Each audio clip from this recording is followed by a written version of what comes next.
সান্দাকফু বাইকারদের জন্য এটা শুধু একটা জায়গা নয়, এটা একটা পরীক্ষার নাম।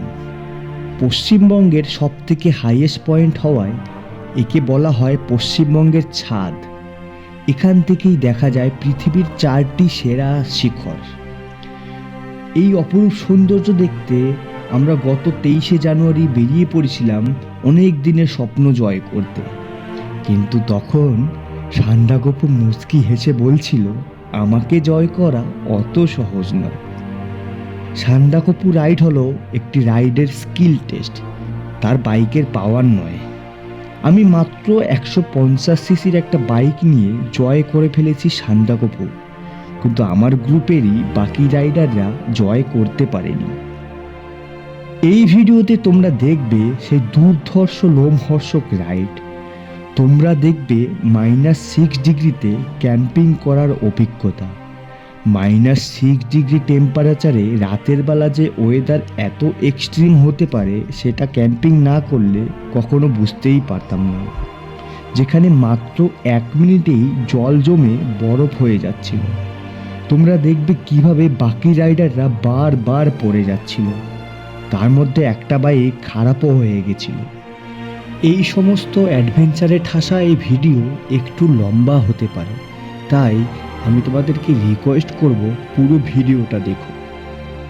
सो अपनी कुर्सी का पेटी बांध लीजिए, क्योंकि आगे जो है वो सान्दाकफू है।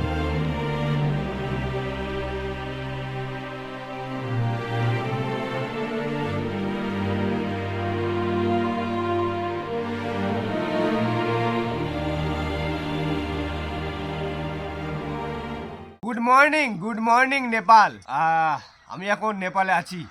তোমরা যারা আমার আগের ব্লগ দেখেছো তারা জানো। সো নেপালে কালকে একটু অন্য রকমের অ্যাডভেঞ্চার হয়েছে। টেন্টে তো অনেক থাকে, আমার মতো এক্সপিরিয়েন্স হয়নি কালকে। এক্সপিরিয়েন্স কেন হয়নি আমার মতো সেইটা আমি রামকৃষ্ণ দা আমার সঙ্গে নতুন এসছে, মানে ফার্স্ট টাইম ট্যুর করছে। সো এক্সপিরিয়েন্সটা কেন খারাপ আর আমার মতো এক্সপিরিয়েন্স কেন কারো হয়নি সেটা আমি বলছি একটু পরে। সো আপাতত কালকে আমরা বর্ধমান থেকে রাইড করে নেপাল পৌঁছেছি। নেপালের এই জায়গা নাম হলো জোর কলস। তো কালকে নেপাল আসতে কি কি ডকুমেন্টস দরকার, রোড পারমিট নেবে কি না, নেপালের সিম নিতে হবে কি না, কারেন্সি এক্সচেঞ্জ করতে হবে কি না, পুরো ডিটেলস কিন্তু আমার আগের ব্লগে দেওয়া আছে। তো ওইগুলো আমি এইটাতে বলে আর ভিডিও লেন্দি করছি না। কারো যদি জানতে হয় তারা আগের ভিডিওতে গিয়ে একটু দেখে নিতে পারো, আমার কমেন্ট বক্সে লিঙ্ক দেওয়া থাকবে। সো এইখান থেকে আমরা এখন জোর কলেজে একটা রেস্টুরেন্টে টেন্ট খাটিয়ে আছি। আর এইখান থেকে সান্দাকফুর, হ্যাঁ আরেকটা জিনিস, আমরা যেটা বাংলায় সান্দাকফু বলি এইখানে কিন্তু ওটা সান্দাকপুর বলে। তো এটা নিয়ে কালকে একটু আমাদের কনফিউশন হয়েছে। তো এখানে যারা আসবে মাঝে বলি সান্দাকফু বললে কিন্তু লোকে হাসবেই না, বলবে আমাদের এখানে জায়গাটা নেই। আমি এটা বলে উঠছি, সান্দাকপুর আসবে তো, নট সান্দাকফু। নেপালে এখানে সান্দাকপুর বলে, সান্দাকপুর না। সো এইখান থেকে সান্দাকপুরের ডিস্টেন্স 84 কিলোমিটার। মাইভাঞ্জন অবধি আমরা কিন্তু পুরো টার্মাক রোড পাবো। তারপর শুরু হচ্ছে এক্সট্রিম রোড। আর ম্যাপে কিন্তু তুমি এই রোড পাবে না। তোমাকে যদি এই রোড পেতে হয় তাহলে maps.me বলে একটা অ্যাপ আছে, ট্রেকিং অ্যাপ, ওইটা ডাউনলোড করো। ওইটা ডাউনলোড করে নেপালটাকে অফলাইন করে নাও, 400 MB মতো জায়গা নেবে। ওইটাতে তুমি কিন্তু পুরো মানে অফলাইনেও পুরো লোকেশন এবং ট্রেকিং রোড সব কিছু পেয়ে যাবে। মানে ওটার মাধ্যমে তুমি কিন্তু সান্দাকফুর যে রোড যাওয়ার সেটা পেয়ে যাবে, বাকি গুগল ম্যাপ বা অন্য কোনো ম্যাপে পাবে না। তো এই ইনফরমেশনটা আমি দিয়ে রাখলাম। আর ভিডিওর ডেসক্রিপশনে ওই ম্যাপেরও লিঙ্ক দেওয়া থাকবে। আর কিভাবে ইউজ করতে হয় কারো যদি জানার থাকে আমাকে পার্সোনালি কন্ট্যাক্ট করো, আমি জানিয়ে দেবো। এই যে এই প্রপার্টিটাতে আমরা কালকে ছিলাম, এই যে আমাদের দুটো টেন্ট পরপর রাখা আছে। সো এই যে জায়গাটা ঠিক এরকম। আর এইদিকে দেখো পাহাড়, কিন্তু আমরা কিন্তু অলরেডি কালকে পাহাড়ে ওঠা শুরু করে দিয়েছি। মোটামুটি বাইক প্যাকিং কমপ্লিট, জাস্ট বেরোবো এখন। আর টাইম 8:33। আমার বাইক ওইদিকে পুরো রেডি, ছোটকা বাজছে বাইক, এদিকে রামকৃষ্ণদাও বাজছে, আর ওই রাজদা ওখানে এখনও লিটুর পিটুর করে যাচ্ছে অ্যাজ ইউজুয়াল। এখন এসে বাইক বাঁধবে, তারপর কি করবে কি জানি ভাই। সব জায়গায় ভোগাচ্ছে, সব জায়গায়। সো ফাইনালি আমাদের টেন্ট গুটিয়ে আমরা বেরিয়ে পড়লাম। আর জায়গাটা দেখো, জায়গাটা কিন্তু রাতেরবেলা বুঝতে পারিনি, বেশ সুন্দর আছে কিন্তু জায়গাটা। আর আমার পেছনের বাইকগুলো তোমাদেরকে একবার দেখিয়ে দিচ্ছি, পেছনে সব লাইন দিয়ে আসছে দেখতে পাচ্ছ। আমি অতটা মাথা ঘোরাতে পারছি না। আর জায়গা কিন্তু চরম জায়গা আছে। দিনের বেলাও কিন্তু এখানে থাকলে বেশ মজাই পাওয়া যাবে, হেভি। আর আমাদের কিন্তু কালকেও আমরা পাহাড়ে কিছুটা উঠেছি, কিন্তু আজকে অ্যাকচুয়াল পাহাড়ে ওঠা শুরু হবে। পুরো ঘেমে জল হয়ে গেছি ভেতরটা। এইদিকে কিন্তু এখন কিন্তু একদমই ঠান্ডা লাগছে না, মানে আমরা অনেকটা লোয়ার সাইডেই আছি এখনও, অতটা ঠান্ডা কিন্তু লাগছে না। আর টেন্টের ব্যাপারে তো দেখেই নিলে তোমরা কি হয়েছিল। আমি টেন্টের যে যেটা হয় রড আনতে ভুলে গেছি। সে কীভাবে দড়ি দিয়ে টেনে টুনে ওপরে ঝুলিয়ে কোনোরকম রাতটা কাটিয়েছি। আপাতত আমি একটু পরে শ্যুট করছি, কারণ প্রচণ্ড হাঁপিয়ে আছি। জানোই তো যখন রাইড থেকে বেরোই তখন কী অবস্থা হয়ে যায়। সো আমাদের এখন ম্যাপে আপাতত ফিক্কেল মোড় মানা আছে, আর ফিক্কেল মোড় থেকে আমাদের বাইরে নিয়ে পৌঁছাতে হবে মাইখোলা। দেন মাইখোলা থেকে ডান দিক নিলে আমরা পৌঁছে যাবো মাইভঞ্জন।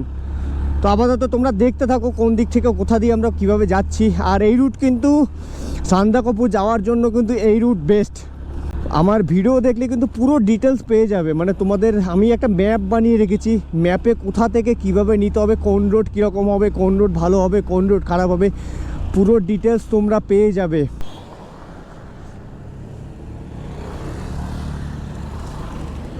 তো আমার আগে এটা ছোটকা যাচ্ছে, ওই দিকে ওই যে সবার ফার্স্ট যেটা গেল ওটা হলো রামকৃষ্ণদা, আর এই যে পেছনে পালসার নিয়ে রাজদা। আমি পেছনেই যাচ্ছি, কারণ কে কীরকমভাবে চালাচ্ছে জানি না, আমাকে দেখতে হবে পেছন থেকে। কারণ রাজদা একদম প্রথম, মানে জীবনে প্রথম পাহাড়ে এসলো বাইক নিয়ে। মোটামুটি ছোটকা আমার সঙ্গে আগে রাইড করেছে, আর রামকৃষ্ণ অনেক রাইড করেছে। ও মানে ওদের তো কিছু বলার নেই, ছোটকাকেও কোথাও হয়তো গাইড করতে হবে, আর একে তো গাইড করতেই হবে। ওই জন্য আমি এর পেছনেই আপাতত যাচ্ছি।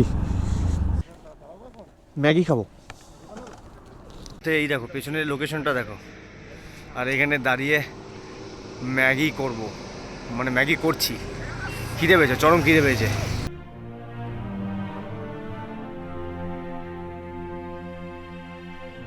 আর ম্যাগি খেতে গেলে 70 টাকা 80 টাকা লেগে যাচ্ছে। 5 টাকা 7 টাকার করে ম্যাগি, 3টে ম্যাগি করলাম, 4টে ম্যাগি করলাম, নিজেরা করে খেয়ে নিলাম বিনা খরচায়। কালকে টেন্টে থাকলাম, রাতে খেলাম, সন্ধেবেলা মোমো খেয়েছি, চিকেন খেয়েছি, সব মিলিয়ে আমাদের ইন্ডিয়ান 875 টাকা বিল হয়েছে। এই জায়গাটা দেখো, এইখান থেকে চা বাগানটা এইভাবে উঠেছে, কি লাগছে চা বাগানটা।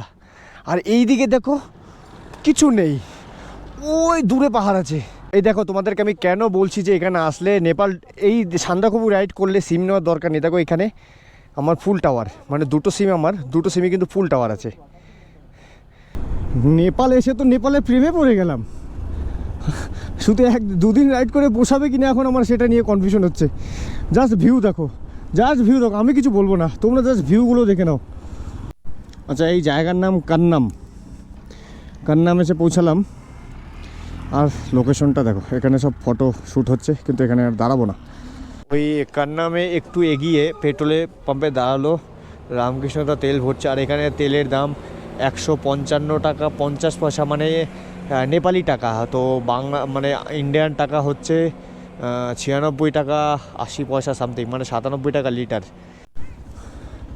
আচ্ছা, এইটা পৌঁছালাম হলো ফিকেল মোড়ে। এইটা আমরা এই দিক থেকে এলাম, পেছন দিক থেকে।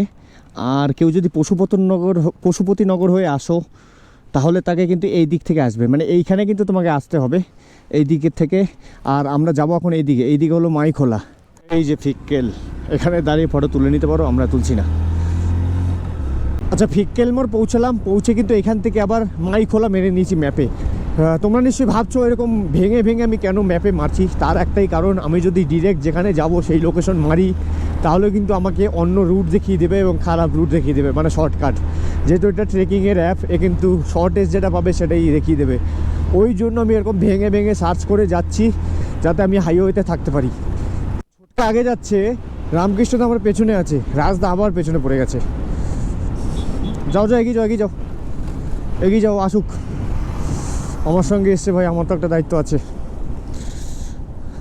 একটা হাওয়াটা একটু কমানো হচ্ছে কারণ হাওয়া বেশি আছে, আর যা রোড জানোই, হাওয়াটা একটু কম হলে গ্রিপটা ভালো আসবে। এবার ব্রেকগুলো একটু গরম বেশি হয়েছে, আমার অসুবিধা হচ্ছে না, দাঁড়িয়েছে তাই দাঁড়ালাম।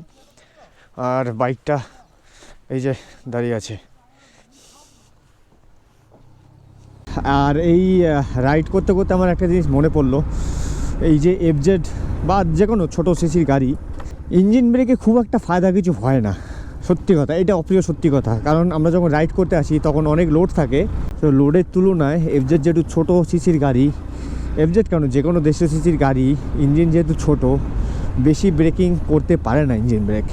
ওটা বড় গাড়িতে বেশ ভালো কাজ হয়, যেমন বড় সিসির 350, 350, 400 সিসির গাড়িগুলোতে ইঞ্জিন ব্রেকটা বেশ ভালো কাজে লাগে। এইদিকে কিন্তু কোনো নেটওয়ার্ক নেই, তবে ইলাম পৌঁছে আশা করি আবার নেটওয়ার্ক পেয়ে যাবো। আর ইলামের ডিস্টেন্স এখান থেকে কিছুক্ষণ আগে ম্যাপে দেখলাম 20 দেখাচ্ছিলো, তারপর অলরেডি 4-5 কিলোমিটার চলে এসেছি।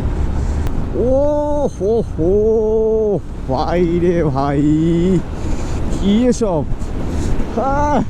ধাপে ধাপে ওখানে চা বাগানগুলো কি সুন্দর লাগছে দেখো।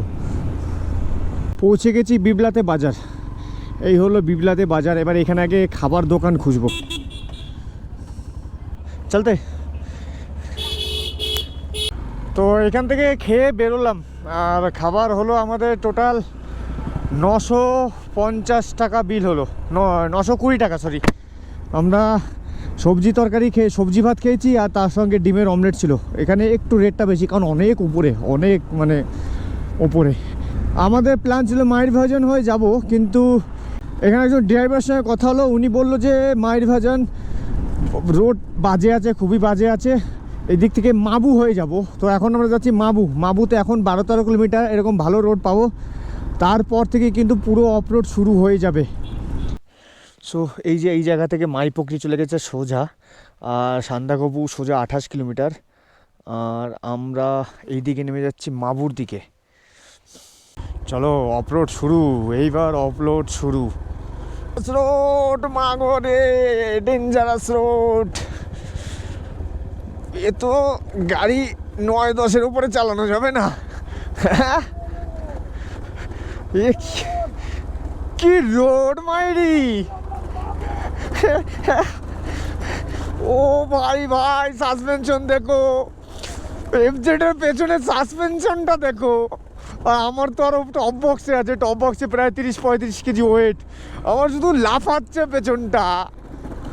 ও রে ভাই রে, ছোটকা একটু পিছিয়ে পড়েছিল, ওই জন্য আমি দাঁড়িয়েছিলাম, আর ওরা একটু এগিয়ে গেছে আগে। আর বলছি ওইখানে একটা বালাক্লেভ পড়েছিল আমাদের কারো, কি না বালাক্লেভা, আর আমি যে মাল পড়ে আছি মাথায়, আমি ভাবলাম মানে আমাদের কারো, দাঁড়ালাম ওখানে। চলো স্ট্যান্ড কই, হ্যাঁ হ্যাঁ, বর্ষাকালে কেউ আসে না তো এখানে। ভাই রে ভাই, রাস্তা কোথায়, নিচে কি এটা, ও মা, শেষ, দম শেষ, আদম নেই।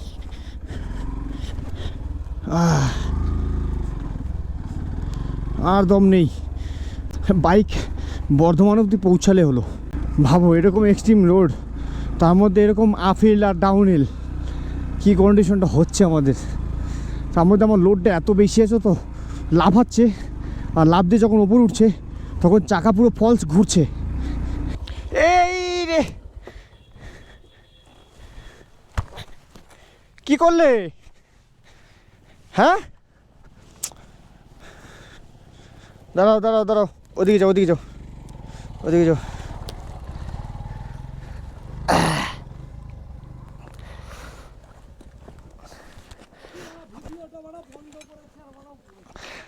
তোলো,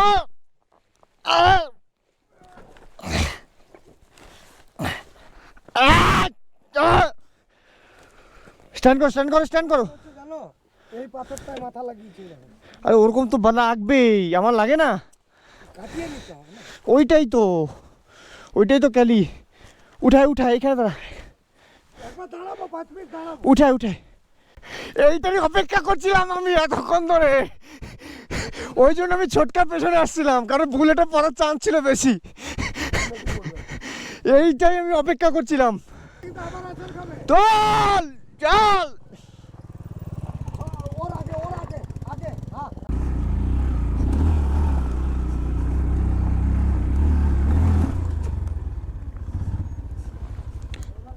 15 কিলোমিটার মতো মেবি ওরকম রোডে চালানোর পরে একটু ভালো টারমাক রোড পেলাম। এখন টাইম হলো 3:44। মাই গড, কখন পৌঁছবো আজকে? সামনে তো আরও বাজে রাস্তা আছে। এখন দেখি এরকম ভালো রাস্তা কত দূর পাই। दादा संदकपुर जाने का रास्ता? हाँ यही है ना? कितना? कालपोखरी वहाँ से? আচ্ছা ভাই, ঠান্ডায় গোপ্রো ভালো চলছে না, জানি না কতক্ষণ শ্যুট করতে পারবো। গোপ্রো মাঝে মাঝে পুরো আটকে যাচ্ছে, আর গ্লাভসটা চেঞ্জ করে নিলাম কারণ ওই গ্লাভসে আর পারছিলাম না। আর সান্দাকফু এখান থেকে খুব বেশি দূর নয়, ওখানে তো মাইনাসে টেম্পারেচার পড়বে রাতে।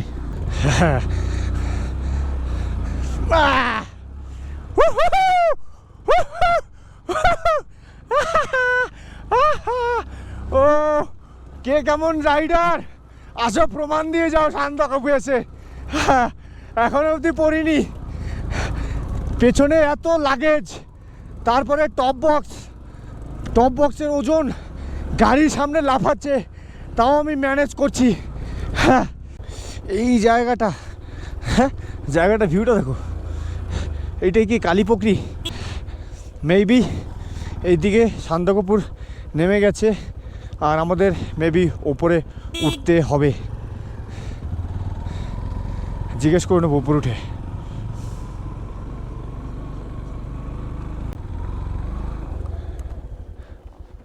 জায়গা का नाम क्या है भैया? দাদা আজকে কি সান্দাকফু গেছিলে? এখন যাচ্ছ? अच्छा अच्छा, हाँ ये तो नेपाल का अंदर है ना? आप ये तो नेपाल का अंदर है जगह। ये तो जो पिलर है ना, हाँ बॉर्डर पिलर है, हाँ इससे उस तरफ हो गया नेपाल। अच्छा अच्छा जो पिलर 61/1 अच्छा, ये नेपाल, अच्छा इस साइड नेपाल, ये इंडिया, और ये रास्ता इंडिया के अंदर। रोड भी नेपाल का है, इंडिया का रोड। अच्छा तो सान्दाकफु जाने में हम इधर से जाएंगे क्या ऊपर?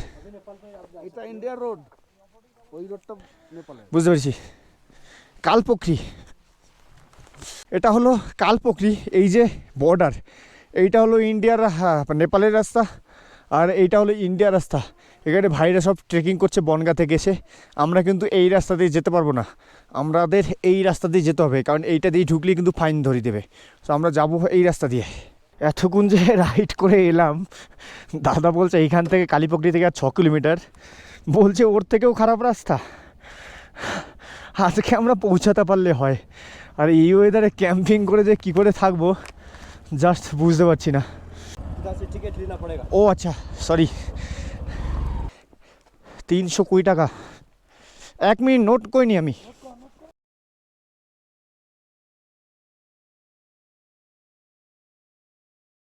স্ট্যান্ড মার দাদা, ধরবি ছাড়বি না কিন্তু। ঠেলো চলো ঠেলো।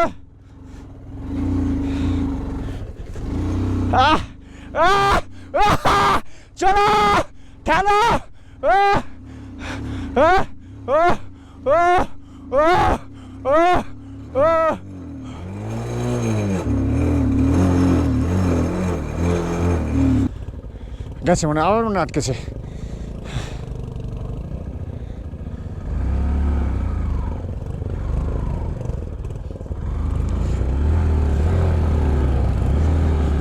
দাঁড়া, এই দিকে জায়গাটা দেখতে পাচ্ছিস না? এই জায়গাটা, এইখান থেকে পারবি তুই উঠতে? না তুই তোর মতো উঠবি, এইদিকে দেখ ইজিলি উঠে হতো এই দিক দিয়ে। চল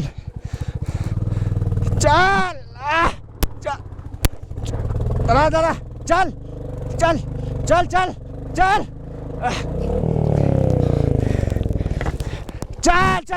মার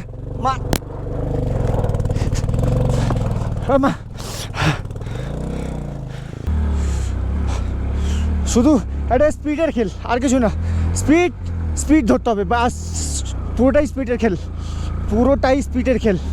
কে কত স্পিডে তুলতে পারে, স্পিড নিয়ে নিলে আর কিছুই হবে না। আর তার উপর ক্লাস সারা ধরার ব্যাপার তো আছেই একটা, ওইটা না জানলে ব্যাস হয়ে গেল। সবাইকে ঠেলতে হয়েছে আজকে, সব ভাইকে, প্রাউডলি বলছি, প্রাউডলি প্রাউডলি বলছি। হ্যাঁ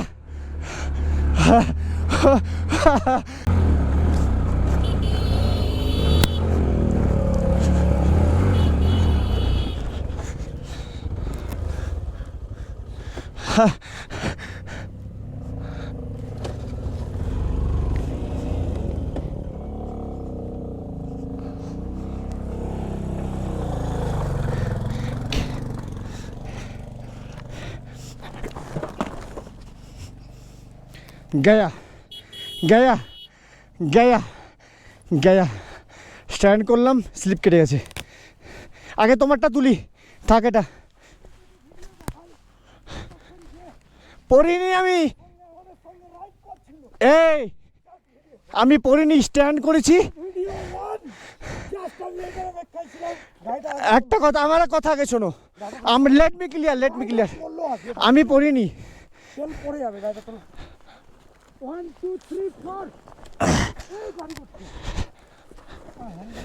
আরে স্ট্যান্ড করেছি, পড়ে গেছে। সে দাও, সে দাও, সে থাক থাক, ওকে তুলে আসো। আরে এই দিক তো তুলে দেবো, হবে হবে, আরে হয়ে যাবে, এইদিকে জায়গা আছে তো। চলো চলো, মারো মারো মারো মারো মারো। এই নামো নামো নামো নামো নামো নামো নামো, আমি তুলেছি, নামো।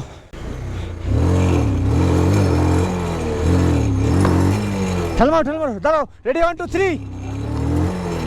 হবে না, হবে না, নামো।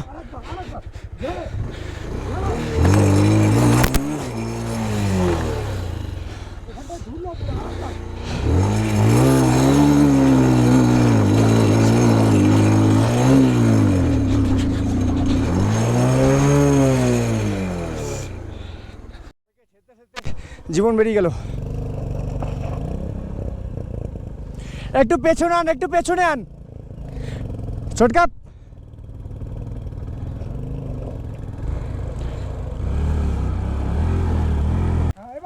পেছনে নিয়ে মারো, পেছনে আরো একটু পেছনে, আরো পেছনে, মারো মারো মারো, এবার মারো মারো।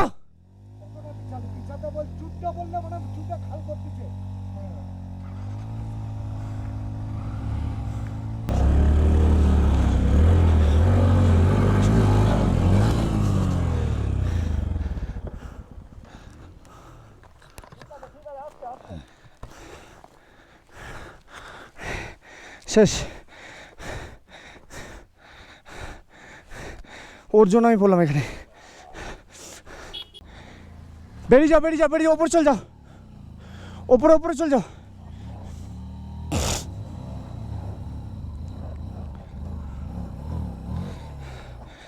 গ্যাস শেষ, খতম।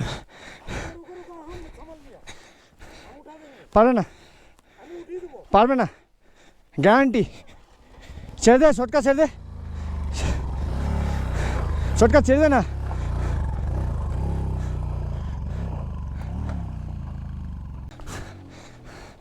ওইদিকে যা, ওইদিকে যা।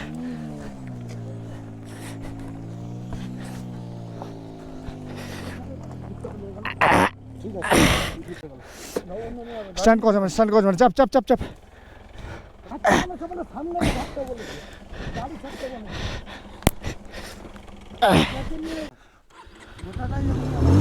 চল মার মার মার, ধরো।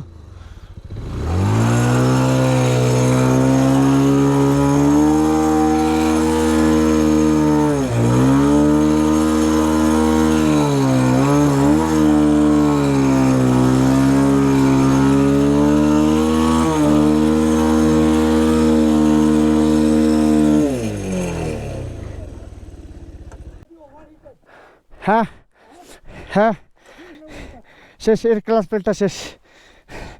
এখন এইটুকু তুলতে পারবে কিনা জানি না। আমারটা তুলি গাড়িটা, চল।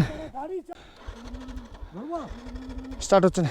গাড়ি বন্ধ রাখো, ওটা ছাড়ো না, গাড়িটাকে বন্ধ করতে বলছি, স্টার্ট হচ্ছে না, আমার কথাটা শোনো না ছেলেটা। গাড়িটাকে তো আগে স্টার্ট করো, ফগ লাইট পরে দেখা যাচ্ছে। হাত পা কাঁপছে এবার আমার, কেন ঠান্ডায়? জানি না, আবার অক্সিজেন অভাব, অক্সিজেন হবো। পা কাঁপছে আমার। আমার গাড়ির ফগলাইট তারপর ছিঁড়ে গেছে, তখন পড়ে গেল, আবার পড়েছে, আবার পড়েছে। সান্দাকফু আমরা আজকে জয় করতে পারিনি, তার কারণ এই 220-এর জন্য আমরা উঠতে পারিনি। 220-র অবস্থা খুব খারাপ, ক্লাস প্লেট গেছে। এখানে একটা সমতলের মতো জায়গা থেকে আমরা আপাতত দাঁড়ালাম। আর এইখানকার কন্ডিশন তোমাদের না বলে বোঝাতে পারবো না। এখন -6 to 7 ডিগ্রি টেম্পারেচার চলছে। ওই টেন্টের ভেতরে বরফ জমে যাচ্ছে, আমি তোমাদেরকে দেখাচ্ছি। টেন্ট করে আছি আমরা এখন, সবচেয়ে বড় কথা। টেন্টের ভেতরে বরফ জমে যাচ্ছে। আর এখানে জাস্ট আমরা একটা আগুন জ্বালালাম, আগুনটা দেখা, আর এক একজনে কভার করে পড়েছি আমরা। আগুনটা দেখা। মোটামুটি টেন্টের ভেতরে মোটামুটি একটু শান্তি লাগছে, যা বুঝে এইটুকুতে যা বুঝলাম। এই যে হাতগুলো না সব জমে গেছে, মানে এই ভাঁজ করতে পারছি না, ফাটছে, পুরো জ্বলছে আঙুলগুলো, এমন বাজে কন্ডিশন। আর মানে ভাষা হারিয়ে ফেলেছি, এইরকম এক্সপিরিয়েন্স। অ্যাকচুয়ালি এই T20টা না থাকলে হয়তো আমরা উঠে যেতাম। আর রাত হয়ে গেছিলো তো অবস্থা খুব খারাপ হয়ে গেছে, আর মানে ডাউন হয়ে গেছে আমাদের, মানে খাবার দাবার আরও হয়ে উঠতে হতো। কন্ডিশন এত খারাপ হয়ে গেছিলো, একদম এনার্জি ছিল না, যার জন্য আর রিস্ক নিলাম না। আর যে রাস্তা দিয়ে উঠে এসেছি, এগুলো রাতের বেলা উঠে এসেছি। দিনের বেলা হলে বুঝতে পারতে এই রোডগুলো কি ছিল। আর কালকে যদি চেষ্টা করব এইটুকু ওঠার, অবভিয়াসলি চেষ্টা করব, তাহলে তোমরা রোডটা দেখে নিতে পারবে। রাতের বেলা ওয়েদার একদম এক্সট্রিম হওয়াতে আর আমরা কোনো ভিডিও শ্যুট করতে পারিনি। তো আমরা কোনোভাবে -6 ডিগ্রিতে রাতটা কাটিয়েছি। পরের পার্টে তোমরা দেখতে পাবে কিভাবে আমরা -6 ডিগ্রিতে রাতটা কাটিয়েছি আর কিভাবে আমি একা সান্দাকফু জয় করেছি। এই ভিডিওটা বেশি বড় হয়ে যাওয়ায় এই ভিডিওটা এখানেই শেষ করছি। চলো দেখা হচ্ছে পরের পার্টে। Tata, bye bye. Sandakphu is toughest ride ever.